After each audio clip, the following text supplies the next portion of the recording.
kids. I entered Morton Plant Hospital May 7th, stayed 13 days and was released the 19th. My doctors said just before I left, Cremines, we didn't know whether you were going to make it or not. The doctors, nurses, and all personnel were the best I have ever seen. I quarreled and griped a lot and begged for food and cigarettes. Mom visited me every day unless over the phone she'd tell me she's pretty tired and I'd tell her she ought to just stay home and rest. Greg and Diana were over 2 or 3 times a week. I had many visitors, many of my former teachers that I taught with. My church sent me a beautiful vase of flowers. The teachers I taught with at High Point, they also sent me a nice basket of flowers. Especially one of the teachers, Mr. Harshberger, Sam Harshberger. He visited me at least 2 times a week and was always welcome to come anytime he wanted to. I belong to the Gideons here in Clearwater. I told Mom she should call Mr. Sears, president of our camp, and tell him I was in the hospital. When I am well, every Saturday morning, I go to the Pancake House and meet with 20 to 25 Gideons.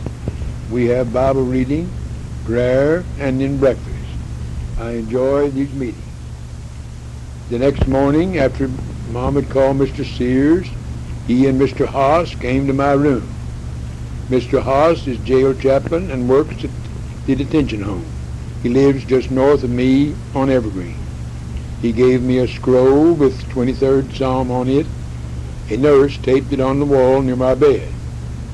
Brother Sears said, Brother Cremines, do you have a Bible? And I said, no. He gave me a Gideon Bible. When I get ready to go home, I plan on taking the scroll with me for my room, but I am going to leave the Gideon Bible in that room. I honestly believe from the time of the visit of the 2 Gideons, I made the upturn for the better. After that, I spent many hours reading my Bible and praying, many times while a patient in another bed might be watching TV or sleeping. I'd turn my little light on and be sitting up in the bed reading my Bible. I had a different attitude, and I think I really wanted to get well. Before I left, because of the good care the nurses had given me, especially Pettit and Harry Jordan, the male nurse, I told them, I said, on the 7th day of the month, starting June 7th, I am coming back to the hospital and bring you a little treat. Most patients, when they leave the hospital, they never want to return unless they get sick. I'm a little bit different. I wanted to do a little favor for them if I could to help cheer them up, because they do have a hard day's work every day. They just kind of grinned. I don't think any of them believed I would be back. June the 6th, I couldn't wait. I went 1 day early. On the 6th day of June, Mom sleeping, I went down to Dunkin' Donut about 7 o'clock. I bought 2½ dozen cream-filled and jelly-filled donuts and went to Morton Plant. When I got off the elevator on the 5th floor in the Barnes building, I spotted me a wheelchair. I went over to sit down in the wheelchair, put my donuts in my lap, and started rolling down toward the nurse's station. My room, I could look right out at the nurse's station from my room. Most of the time, they'd roll the food up where I could see it, kind of tantalizing, but before I could eat any food, Pettit would come through and she'd give out the pills. But when I was rolling down in my wheelchair, had my hat on, this tall, attractive nurse in the nurse's station, she spotted me. She took a short breath, kind of surprised. She motioned for another nurse to run over there and look. She said, look who's coming down the hall. I rolled up to the nurse's station, and in 3 or 4 minutes, nurses were all around me, hugging me, kissing me, petting me. And when someone had come up and hadn't seen me, they'd say, look who came back. Well, I said, I told you I'd come back. I'll try to keep my word. Now, I said, Morton Plant, I think, serves the best oatmeal I've ever eaten any place. In fact, when I was here, I usually ask for a double portion. I would like to have a bowl of oatmeal, a cup of coffee, and an ashtray. And while you all eat your donut, drink your coffee, I'll eat my oatmeal. I said, sure. So I rolled up to a table, and while they ate their donuts, I ate my oatmeal, sat and smoked, and stayed about an hour. It was the best hour I believe I've ever spent.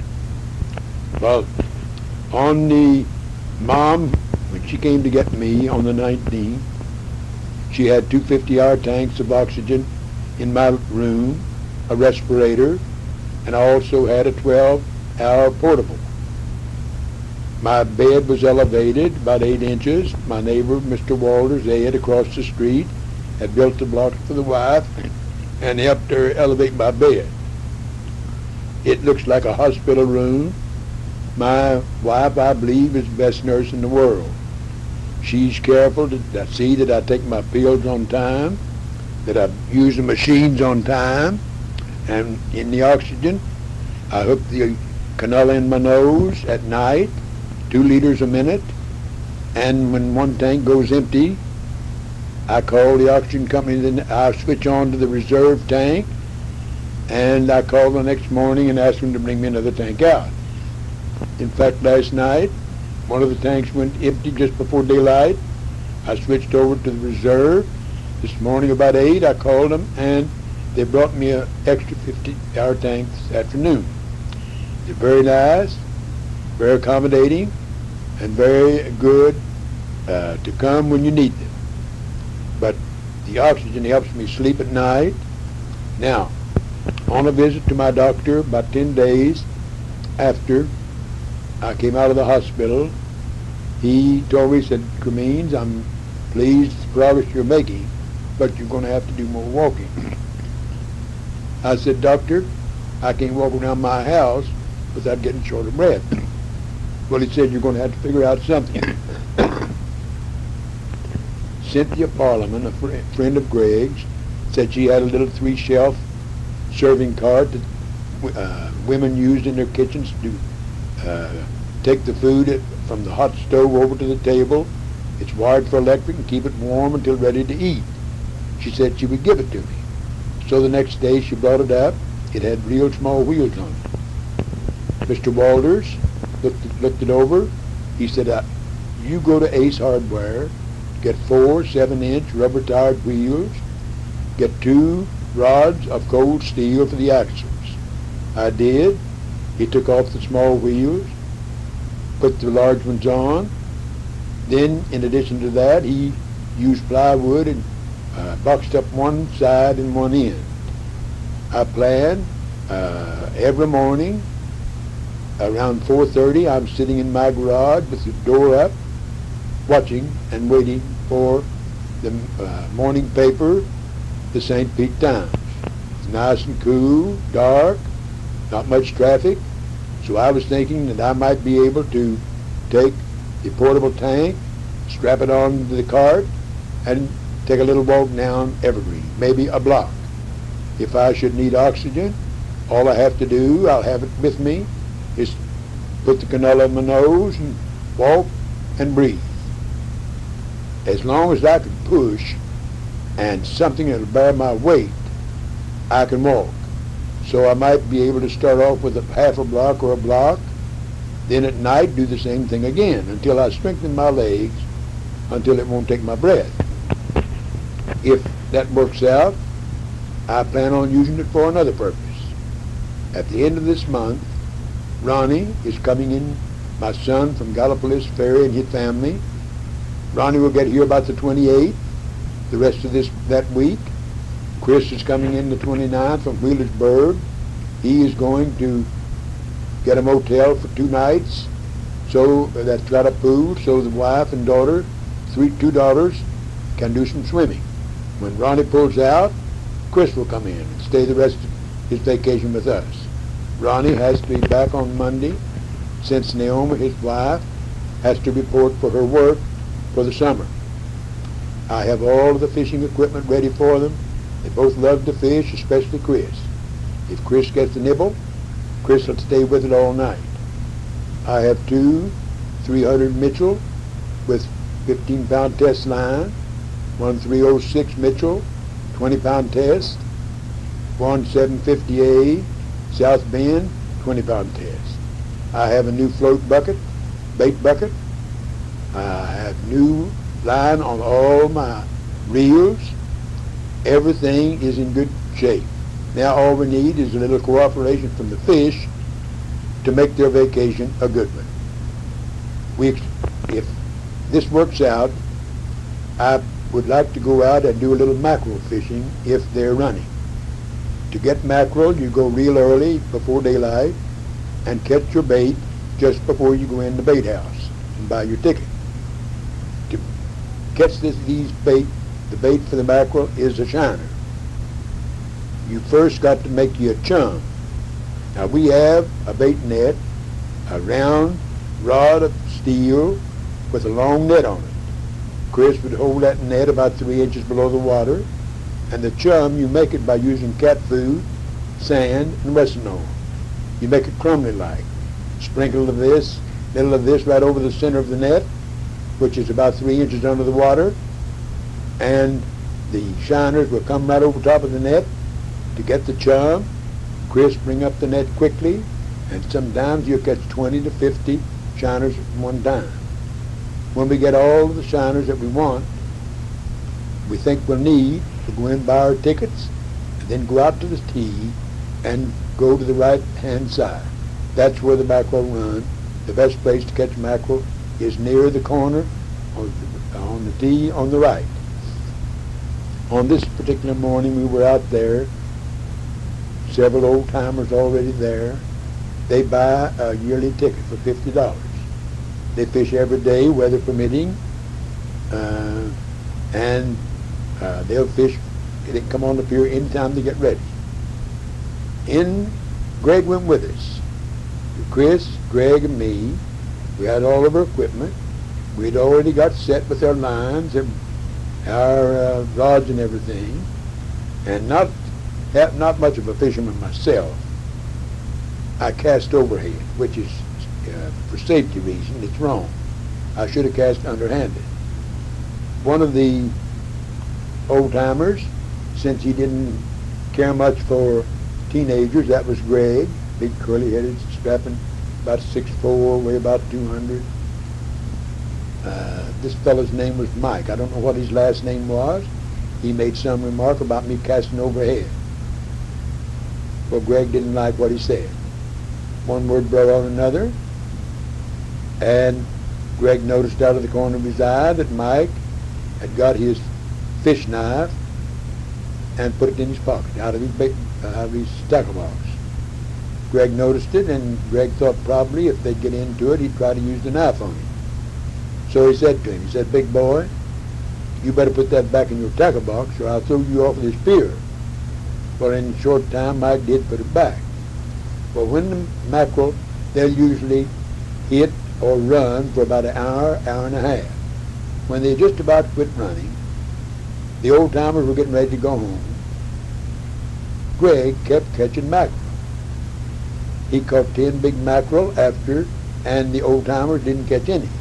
They couldn't understand how a big curly-headed teenager could come out there and show them up like that. We left there with plenty of mackerel. Now with catching mackerel, once you catch the mackerel, you take that shiner with a small bait, with a small weight, little bobber, you cast out 50 to 75 yards, and in 5 to 10 seconds, a mackerel will take it, if they're running. You bring him in, you kill him, but you don't handle him from then on like you usually do other fish. You never hang him down on a leader line into the water and leave him until you get through fishing to take him out. You take newspaper, wet it down real soggy, wrap him in it, and keep that wet all day, and he can lay right on the pier and won't hurt him. Well, we did that one year, but the next year we found a better way. We took an ice chest, about half full of ice. When we would kill the mackerel, we put him in the ice chest. We kept him chilled and frozen most of the day. So you've got a lot to learn, and I just hope Chris and Ronnie enjoy themselves when they get here. Last time Chris and family was here, Chris did some pretty good fishing, but the night before they were to leave for home at Wheelersburg, he said to me, he said, Daddy, I believe that Karen and I'll take the girls back out to the pier one last night. Well, he didn't have any special bait. In fact, he hadn't changed his hooks. You usually use a treble for trout, big hook for the snook, the gold-plated long hook for the mackerel because they've got teeth. On this night, all the bait he had was some old pieces of fish he'd had left where he'd cleaned his fish. It was in the refrigerator, so he took it along. And as I said, he hadn't changed his hooks. He had these little trebles on. Karen and the youngest girl were sitting in the bench just as you leave the pier going out on the pier. She was singing Old MacDonald Had a Farm, but she did have her line in the water. Chris was across on the other side with Kim, and he was fishing. Just a little while, some man fishing near Karen said, Lady, I believe you've got a fish on. Oh, no. But that line went, she called for Chris. Chris came over, took her line, and they worked that snook back, and finally somebody went into they got their lines out so they wouldn't get tangled. They went in and got the big net they let down and pulled in a big 12-pound snook. They got our house about 12 o'clock after we'd gone to bed. They woke us up, and you talk about smiles was Karen and Chris. They were taking pictures. Chris cleaned the snook, put it with these other fish that he'd been saving all week. The next morning, when they took off for Wheelersburg, he probably had 20 pounds of fillets of fish to feast on once he got home.